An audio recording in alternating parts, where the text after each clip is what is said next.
Hello, and thank you for watching 24 Plus. I'm ABC 24 anchor Pepper Baker. We are profiling top congressional candidates ahead of Tennessee's state and federal primaries, which are on August 6th. There is a lot of attention on Tennessee's new congressional map because it split Memphis and Shelby County into 3 districts, 5, 8, and 9. Today we have Democratic congressional candidate for District 5, Columbia Mayor Chaz Molder. Thank you so much for being here. Pepper, it's an honor. Thanks for having me. Wonderful. All right, so let's just start off with why do you think now is the time to run for Congressional District 5? Well, Pepper, I have been the mayor of my hometown for the last 8 years, in the final year of my 2 terms. And being the mayor of any community, whether it's a community the size of Memphis or a smaller community like Columbia, where I'm the mayor, which has about 50,000 people, mayors have a front row seat to the problems that actually matter. I see firsthand the struggle of our small businesses. I live in a community that has a strong agricultural presence, and I see the firsthand that our farmers are struggling with because of the tariffs and increasing costs. I see firsthand the struggles that we have regarding healthcare, accessibility, and affordability. And so I feel like I'm in a position, being a mayor of a community in Tennessee, to really know what the needs are and to be a voice in Congress that can help focus on solving problems instead of just bickering and bantering over issues that are not actually important to those of us who are living here in Tennessee. Okay, yeah, starting right out the gate right there with issues. I love that. We'll unpack that a little bit more, but you are from Columbia, Tennessee, and so for people in Memphis who may not be familiar with you, I just always like to ask, who are you, what's your background, and kind of what got you into politics? Well, I love talking about my background in Memphis because a big part of me includes Memphis, Tennessee. I'm born and raised in Columbia, Maury County. I'm a product of the Maury County public school system. My wife and I have been married for 20 years in July in a town called Ripley, Tennessee, that I can't wait to go back and talk about that in the interview. And I attended the University of Tennessee, Knoxville undergrad. And in 2006, I began my first year of law school at the University of Memphis. And I'm a proud alum of the Cecil Humphrey School of Law here in downtown Memphis. I was in the old building when it was on Central Avenue. Didn't have the fortune of going to the brand new, beautiful old customs courthouse downtown, and it's just a beautiful facility. But my story includes the city of Memphis. I know this city. I love this city. And so we had an opportunity in 2018 to run for mayor against a 2-term incumbent, and we won that race with 60% of the vote because we built a coalition of voters who were ready for someone who was going to focus on positives, try to bring people together, and understand that in order to win tough races, you have to have people who come together from all different parts of the political spectrum. That's what we've done as a mayor. That's what we're doing in this race and why we're seeing so much momentum early on. Okay, and on that point, you were in Memphis 2 weeks ago on Memorial Day weekend. You made a stop and had State Senator Ramesh Akbari introduce you. We do have a quick soundbite right out the gate. I thought your opening line was very, it just was captivating. It just grabbed me. So I'd like to hear that for a second. My name is Chaz Molder, and I am ready to go fight for Memphis. Over the last couple of weeks, what we saw in the state legislature was really a slap in the face to the Memphis voter. We know that Memphis was the targeted point place for the gerrymandering that has occurred, and it's unfortunate and it is sad. What our campaign is going to do is help Memphis send a message to the legislature and anyone else who's paying attention that Memphis is a city that is just as part of Tennessee as any other city in this state, that Memphis is worth fighting for, and that's what our campaign is going to do. What they thought they could do was take advantage of a situation and try to make Memphis suffer as a result. And Memphis is a city that I love. It's a city where Liz and I lived for 3 years while in law school. And my love for this city is going to be in my examples and the way that you see me come to Memphis and interact. I think for people here, especially our viewers, who, again, may not be familiar with you, that was very important to hear because you acknowledged and totally just gave Memphis, I feel like Memphis felt seen, or at least I did, being in Memphis. So I do want to ask, I know District 5 encompasses a lot, not just Memphis, but let's start with Memphis here. What do you know about Memphis's issues, and how will constituents feel comfortable voting for you, knowing what would they get out of a vote for you?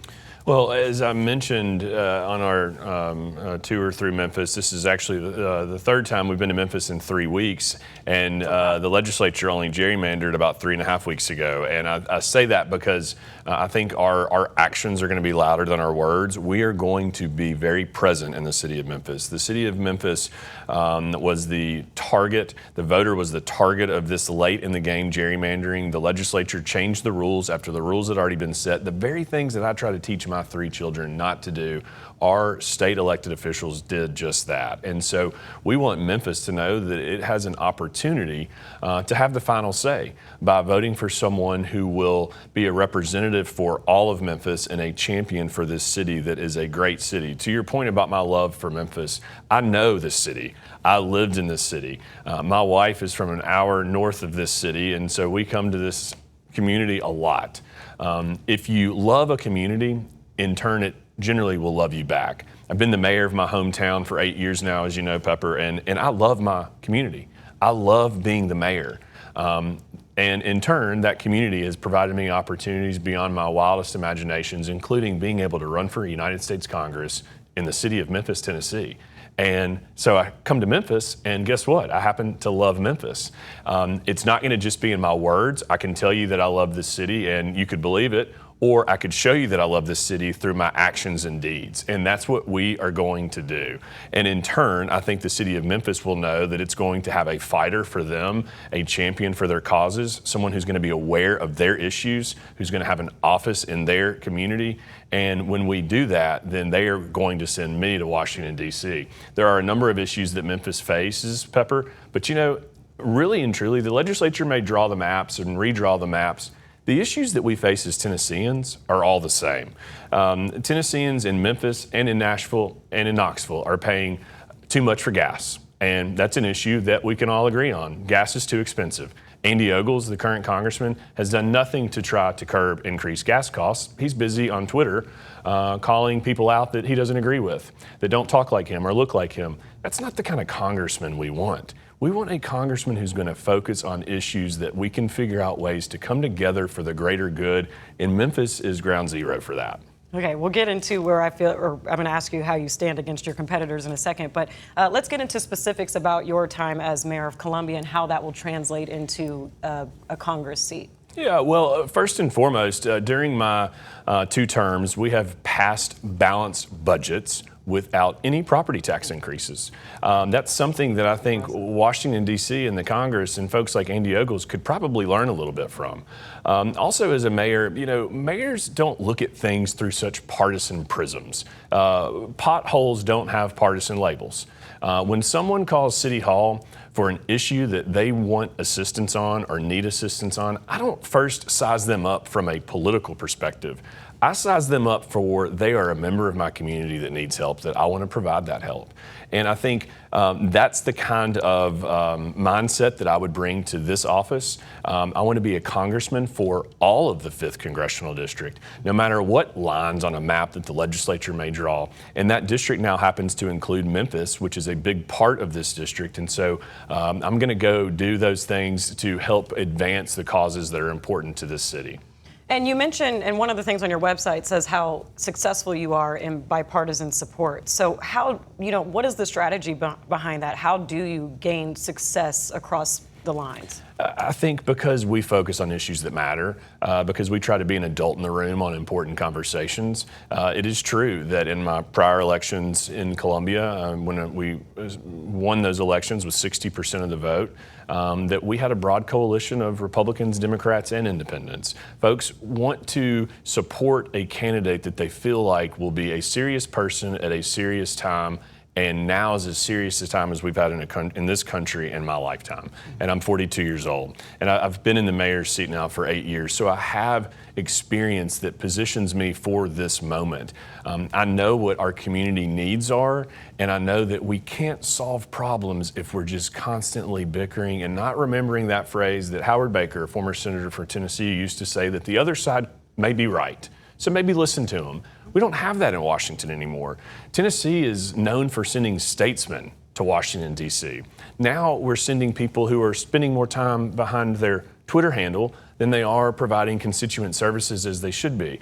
We have a congressman in Andy Ogles who's making national headlines, Pepper, for all the wrong reasons, and local headlines for no reasons at all. And I happen to believe that a congressman doesn't have the ability to change the world, but a congressman does have the ability to change their district for the better. And so when I get to Congress, I'm going to go up there to know that I can help change Memphis, change my community, change Martin, and everywhere in between for the better. Okay, strong message there. Now, we can't negate the fact that District 5 is made up of very different counties. You have urban Memphis, but then you have the more rural counties up to the Kentucky line and then back down to the suburban parts of Williamson County. So how are you able to appeal to all of them? I know you mentioned issues can be very relatable across the board, but you know, there are differences. So how has your tour been going, and what are the conversations you're having with constituents? Well, you're right. There are differences in the very gerrymandered and sporadically drawn district that this new district is. But let me just take you on a quick tour of this new district. We'll start in my hometown where I've been the mayor for 8 years and where I've lived all of my life, and I'm a product of the local school system there, and my wife and I are raising our family, and I'm raising my kids in the same church that I was raised in myself. And that's a part of the 5th Congressional District. We can then drive up to Hickman County, just north of Murray County, and go visit a farm that I've had the opportunity to be a part of, that I love spending time on the Duck River in Hickman County, Tennessee. And this morning I got to run on the Mississippi River in Memphis, Tennessee. And it brought a smile to my face. After we go to Hickman County, we can then head up to Northwest Tennessee, where we could go to UT Martin, which is one of the 2 UT campuses in this new district. While I didn't attend Martin or the Health Science Center, I was the student body president at UT Knoxville, and therefore I had an opportunity to work with those campuses during my time as the student body president. And so being able to have Martin in that district is very special to me. John Tanner's endorsement has been very important. He's a former congressman that served our country and our community so well, and he's very supported in Northwest Tennessee because they know that he went to DC to work for them. That's the kind of endorsement that I appreciate and like. We can then drive south from Northwest Tennessee into Lauderdale County, which is the city of Ripley, where I was married 20 years ago to my wife, Liz, who is the love of my life and who I'm a much better person for having met that West Tennessee girl.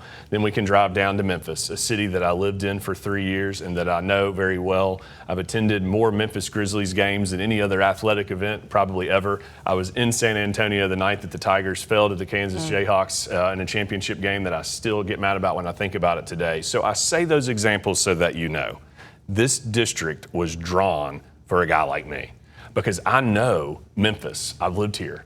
I know Columbia, I've served there. And I know rural West Tennessee because I've married a girl from there. And so for those reasons, we feel as though we're best positioned to win this thing and to serve in a way that all of our district can be proud. Okay. Well, let's talk about your competitors now. So before we get to the general election in November, you do have to make it through the primaries. And there is a big Memphis name on there already for the Democratic side. Councilwoman Yolanda Cooper-Sutton is very familiar around this area. So, how do you stand out first against the Democratic candidates? Well, look, I look forward to meeting all the candidates in the primary, running into them on the campaign trail. I'm sure that we will. What we are not going to do is take anything for granted. We felt as though we were very strongly positioned in the original 5th. We feel as though we're very strongly positioned here. And here's perhaps the most compelling reason why, in my opinion. In order to win the general election, we first have to win the primary election. But we cannot win a general election unless we send the right candidate to the general election itself. And it's got to be a candidate that knows how to bridge gaps, that knows the various communities in this heavily gerrymandered district. And I hope I just made a compelling case of my knowledge of this district and how I'm well positioned to represent it. And what we have learned is that people want to invest in a campaign that they think has the best opportunity to win. And we believe we're best positioned to win in November. We've been able to be very successful in our fundraising efforts. We raised $500,000 $500,000 on our launch day in September, which was more money than had ever been raised in 24 hours in the state of Tennessee, Republican or Democrat. I don't say that to brag. I say that to point out that these races are unfortunately very expensive. And in order to be successful in November, you have to be able to raise the resources necessary to win. We've evidenced that we can do that. We've evidenced that we have the best chance to win the general as a result of our knowledge of this newly drawn district. And for those reasons, we feel very well positioned to succeed in the primary. Okay, and you already touched on the general election. So, the two top Republicans that we're pretty much seeing is incumbent Andy Ogles, as we already know, and then Charlie Hatcher as well. So, Andy Ogles seemingly has a strong hold, especially in a red district. Now it's redistricted for the hope of being even more red. So how do you feel your chances up against him? You already mentioned, but him or any of the other Republicans as well? Well, once more, we feel very well positioned because when the voter starts to learn who Andy Ogles is and what Andy Ogles has done, they're going to realize that they have a very clear choice between a candidate like me that's going to go fight for them and has a track record of bringing people together and finding solutions for the greater good, or they can find a guy like Andy Ogles, who's been under federal investigation his entire congressional career, who lied on his resume about his work and education experience, who stole funds from a children's memorial garden and never accounted for them. He's a guy who hires an attorney who is currently under federal investigation himself for using client funds to purchase a yacht. So when people learn who Andy Ogles is, they're going to again see that they have a very clear choice, and I think that the people are going to want to side with the guy that's going to be a champion for them instead of the guy that's being a champion for no one but himself. Any concern, though, that we saw that with our very own president being prosecuted at the federal level, and that didn't seem to stop voters from supporting him? That same rhetoric runs through Tennessee, even with a current senator who's going for governor. So any concern about really trying, is that going to be enough of an argument to change voters' minds? Well, I believe, I'm an attorney. As I mentioned, I got my legal education here in Memphis, and I've had the opportunity to try jury cases. And when I speak to a jury, I always remind the jury that they shouldn't check their common sense at the door. And I think when the voter uses their common sense in this race between Andy Ogles and Chaz Molder, that common sense is going to direct that they should vote for me because I'm someone that wants to be a fighter for them. I want to be a fighter for Memphis. I want to show this city my love for them so that we can show the world what Memphis can be and if we aspire to do great things. And so, I think that that is something that will become very clear in this race. And they'll know that Andy Ogles doesn't even have a Nashville office presence. I can't imagine that he's going to have a Memphis office presence. I know that he doesn't have the love and adoration for this city that I have. And I happen to believe that that is going to continue to shine, and it's going to give voters the reason to choose their common sense over someone who's not exercising very much common sense at all. And once more about Andy Ogles, I would also say this. It is a new district for him as well. The majority of the voters in this new district have not voted for Andy Ogles previously. So Andy Ogles comes into this in a position that is a vulnerable incumbent, in my opinion, as a result of his lack of the incumbency that one would normally have. And so they're going to also know, as they already do, that a good reputation can follow you everywhere you go. A bad reputation shows up before you get there. And I think in Memphis, that reputation has already started to show. Voters were already hearing from on a daily basis, just today, talking to some voters that had heard about Andy Ogles and some of the things that he had done during his time of Congress, which were not things that would make anyone proud. Okay, yeah, well, that's a good case there. I want to talk about, you already mentioned endorsements and then your fundraising efforts. So you, from my understanding, you're over the 1 million mark on fundraising. You mentioned the $500,000 that you were able to raise in a very short amount of time, being historical. So fundraising as far as donors, are you able to share just, who your biggest donors are, who your big contributors are, and would you ever turn away any money from certain donors? Well, regarding our numbers that you just mentioned, we have over 11,000 people who have made a contribution to this campaign. Most of those donors continue to be Tennesseans and folks that live in this state that understand what's at stake. We've worked really hard to make sure that we had fundraising success. And I don't like talking about fundraising numbers because it feels like in some ways it's bragging, which it's not what I want. I talk about fundraising numbers because I want the voters to know that maybe reluctant to support us because they're not so sure we can win. I want the voters to know that that's the kind of money we're raising, and that's evidence that we have the ability to win because we're going to have the resources necessary to win. I think in order to win tight races like this, you have to have the right candidate at the right time for the right district. I think I've made a case regarding it being the right district for me. I think I'm the right candidate, and I think it's the right time. Okay, you did get an endorsement from State Senator Ramesh Akbari, again, who's well known in this area, obviously. You also mentioned other endorsements. So, how's that coming on that front? I think, for Akbari, Senator Akbari, to be there for your tour stop 2 weeks ago and spoke highly of you is huge, given the fact that we do have candidates from Memphis also running in this district. So your thoughts on endorsements, who you've secured, the biggest ones, and how far that will get you in this race. Well, Senator Akbari's presence and public endorsement on day one was very meaningful for me.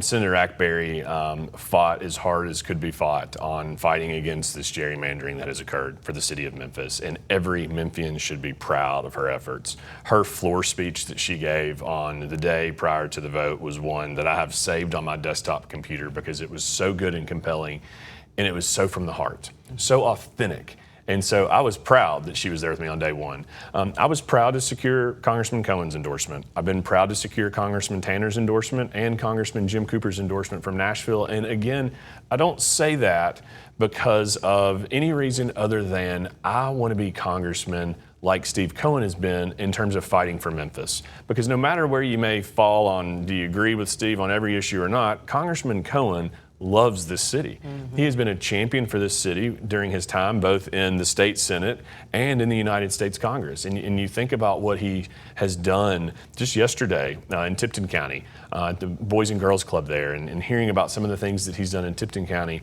John Tanner being a champion for rural Northwest. I think those are validators. But more importantly than those validators, we're working on the validation from the voter. And that's the endorsement that matters, and that's the one that we're working to secure every single day. Okay, so let's talk about a little bit of what your business would be as congressman. And you mentioned Congressman Steve Cohen. There's 3 questions here I had that made national headlines with Congress recently.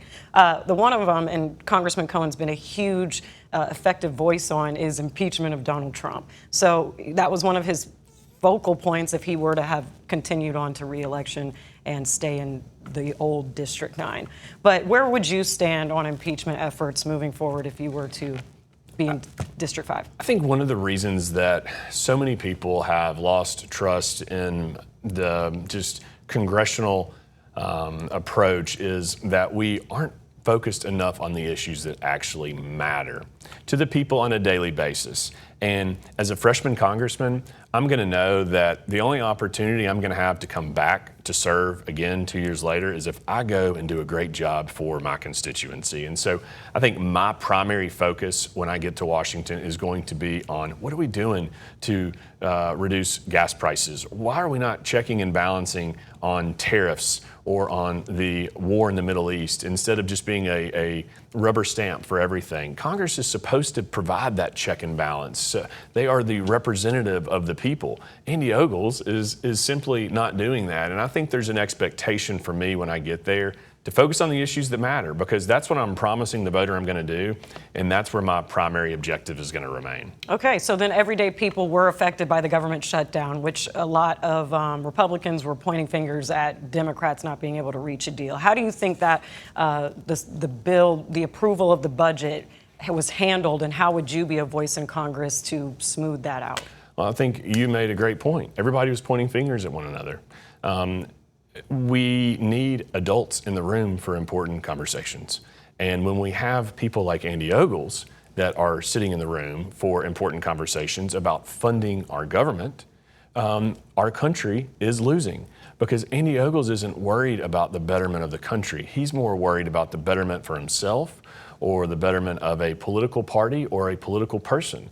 And that's not representative of this district that we have to represent, and an obligation that we're going to have and swear to that we will do everything we can to protect the Constitution, but also to remember what we got there for, which was to provide help to those who need it back home, and to be a congressman who provides constituent services and is someone that will make you proud.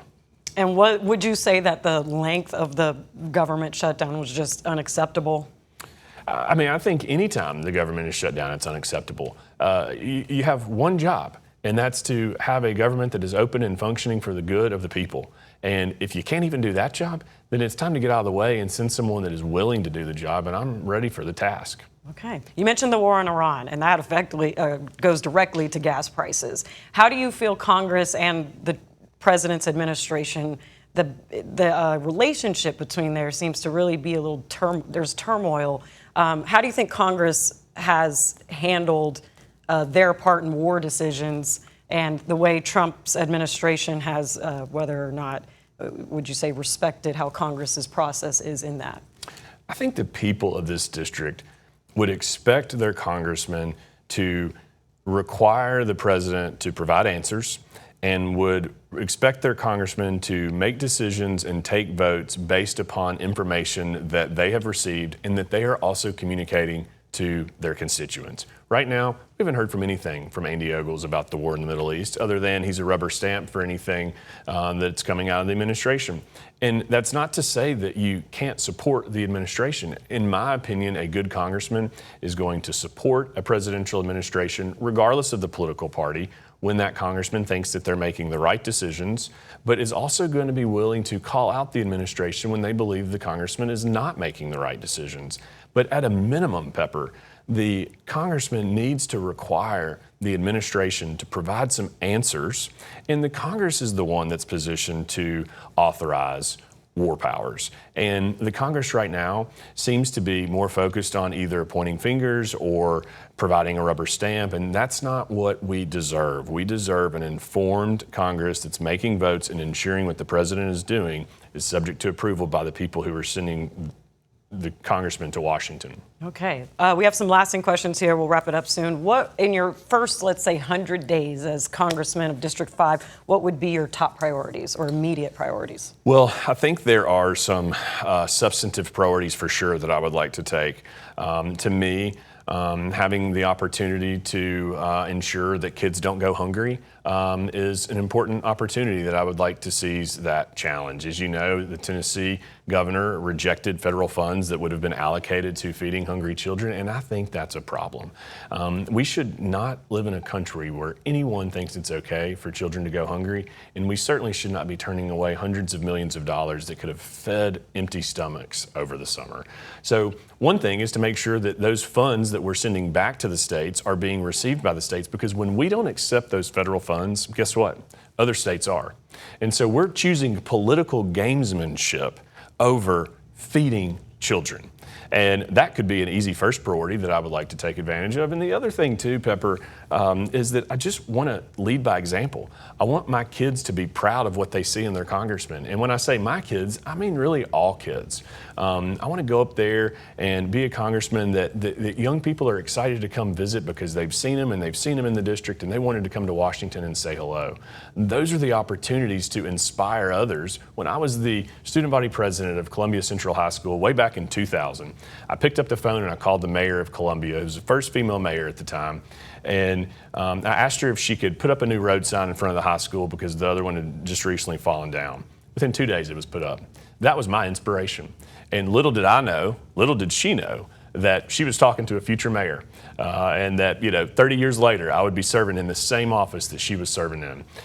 You never know when you might provide some inspiration to someone, and being in Congress provides me multiple opportunities to provide inspirations to people who are young and old and everyone in between, and I'm really excited about that too. I was student body president of my high school. All right. But you seem a little more focused than I was. Well, I don't know about that, but hey, student body presidents stick together. I liked the social aspect of it, I will say. So I know, let's take it back to a local level real quick. Memphis is seeing, and Shelby County is seeing, a lot of control from the state from the federal government right now. We have the Memphis Safe Task Force, the MSCS School Board has a state oversight board now, the Airport Authority, and even the DA's office is dealing with oversight from the state. So what would be your part as congressman to be an effective voice for Memphis and Shelby County to make sure that Memphians and Shelby Countyans don't lose control of their own city and county? Well, state control of local government is not a good thing, in my opinion. Nashville has seen that over the last several years as well. This is nothing new. Sometimes the state legislature thinks that they know better and more than the locals, and that's not always right. I mean, especially when you look at what they just did regarding gerrymandering, the number of voters, Pepper, that have told me how confused they are over these new districts, I've lost count. And voter confusion leads to voter apathy, leads to voter suppression, and perhaps that's what the legislature wants or wanted. They would not admit that, but they've not convinced me otherwise quite yet. But I think that that piece of voter confusion and voter apathy is really one of the lasting impacts of what the legislature has just done. But we should not allow our legislature to take over local control. As a mayor, I think that local government is still the best government and that the locals generally are best positioned to know what should happen. Now, I think we could all agree that we always want our schools to do better. I'm the proud product of the Maury County Public Schools. I'm a proud supporter of public schools across all of Tennessee. I happen to think that the vouchers that the legislature has recently passed, which is basically providing scholarships to kids who are already attending private schools, is not a good thing. Those monies should be going to paying teachers even more, or to investing in programs after school, before school, or perhaps even nutrition programs. So the legislature doesn't always know best, and I think in a lot of cases they try to take over more than really they should. Okay. So we talked, last two questions here. Can District 5, what will it take? I know it'll take a really strong candidate, but can District 5 flip to a blue seat? Can it happen? And what will it take? The reason it can flip is because I don't look at it, can it flip? I look at it, can we win by building a coalition of voters who are Republican, Democratic, Independent, and everyone in between? And the reality, Pepper, is that's the only way to win this race. I happen to have a little experience in winning difficult races because, as I mentioned, I won my mayor's position with 60% of the vote in a community that voted for Donald Trump with 44 percentage points. That doesn't just happen. That happens because we run campaigns that bring people together. So that's how we win this race.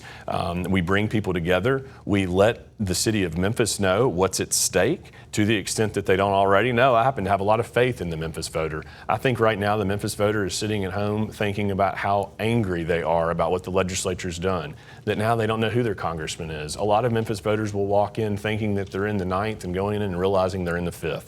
What I want to do is when they cast their vote for Chaz Molder, I want them to be proud of that vote, and I want them to know that they're voting for someone who's going to take their interests with them all the way to Washington. And building on that, my last question really is just what do you want your constituents to know now? What do you want Shelby County and Memphis voters to know at this very moment to make sure that they are on track to vote for August 6th? And just your lasting message to who you are and why you deserve their vote. I think I'll talk to the camera on this one, Pepper. What I want Memphis to know is that the city of Memphis was wronged during this recent gerrymandering by the legislature. The legislature moved the goalpost after the game had already begun. The maps had already been drawn, the session had already adjourned, and the legislature decided that they could pick up another seat in their mind and they could make Memphis be the greatest loser as a result. That is not right. The city of Memphis has the ability, in my opinion, to have the final say if they show up to the polls and vote for someone who's going to be a champion for them. What I want Memphis to know is that I am going to be that champion. I love the city of Memphis because I know the city of Memphis. I've lived in the city of Memphis, and I understand the importance that this city has in our conversation as a state, which just celebrated a birthday, and in our conversation in this country that will soon celebrate a birthday. And I want to be a champion for Memphis in a way that Memphis deserves. Memphis is a great city. We just need to let more people know about it. And that's the kind of congressman I want to be for the city of Memphis, is knowing how great this city truly is. Okay, I think you made a good case there. Thank you so much for your time. I know you have a busy 2 months and you've already had a busy few weeks. So we really appreciate you taking the time to stop by. Pepper, it's great to see you. I'll be back in Memphis very I'm often. sure. And hopefully in office here one day. Thank you. Yes. All right, thank you for watching. Please stick with ABC 24 for all the political coverage leading up to August 6th and then to the general election in November. But for now, thank you for watching.